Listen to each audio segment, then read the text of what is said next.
All right, I'm Mrs. Coleman and this is Dr. Melton. I'm going to be measuring Dr. Melton's blood pressure today.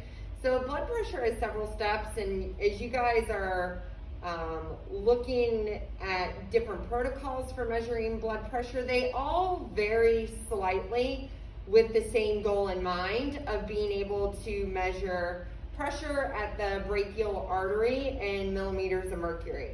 So you need a couple things. One, you need a person to do the measure on.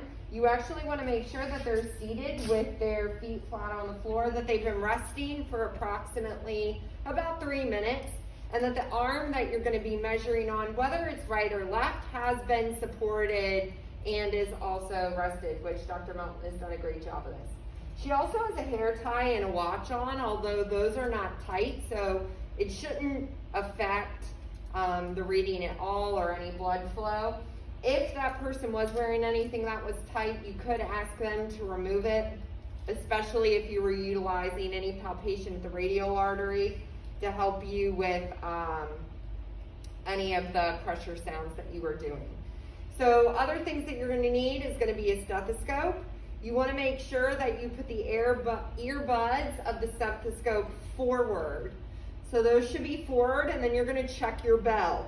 Very lightly, you will tap your bell. They usually spin to make sure you're utilizing the appropriate side if you have a ped side and a regular adult side. So I'm doing my check. I know that's good to go. I would normally do that not in front of the subject or patient, but you will need to do that. Also, you have the cuff, which is going to be inside. And then you also have your sphygmomanometer, which is the bulb and this piece. The manometer is what you're going to get your reading on for millimeters of mercury. You'll notice when you open the cuff, it has the appropriate range marking. So if you're outside of that or too inside of that, the cuff could be too big or too small.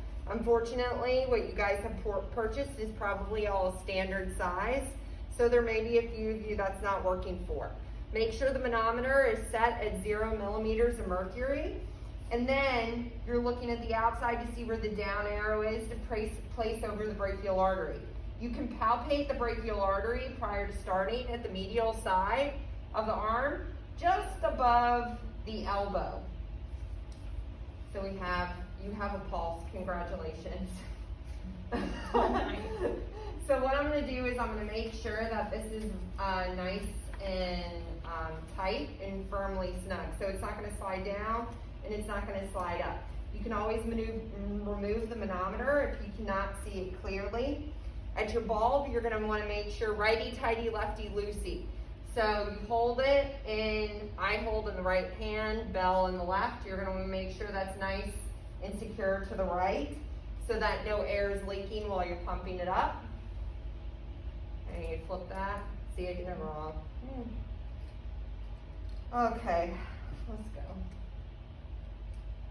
So I'm going to make sure that's nice and snug. Turn this to the right. Yeah.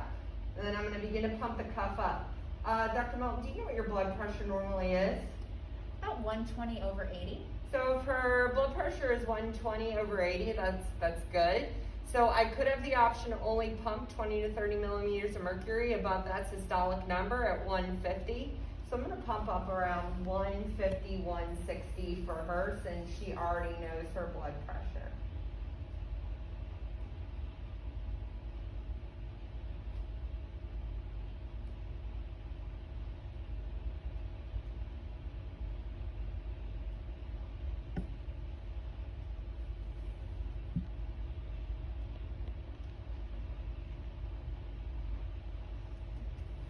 She's actually a little bit lower today. I lied to you. 110 over 66. Yeah, is what I had. That is really normal for me. So the systolic number was the first sound that I heard. Phase 1 of the Khartov sounds. I used the 5th phase for the diastolic number was when I had the absence of sound. These are all recorded in even numbers because the manual manometer is only in even numbers. So once again, seated, totally supported for 3 minutes. I would wait another minute, do another measure, do the same thing on the other side.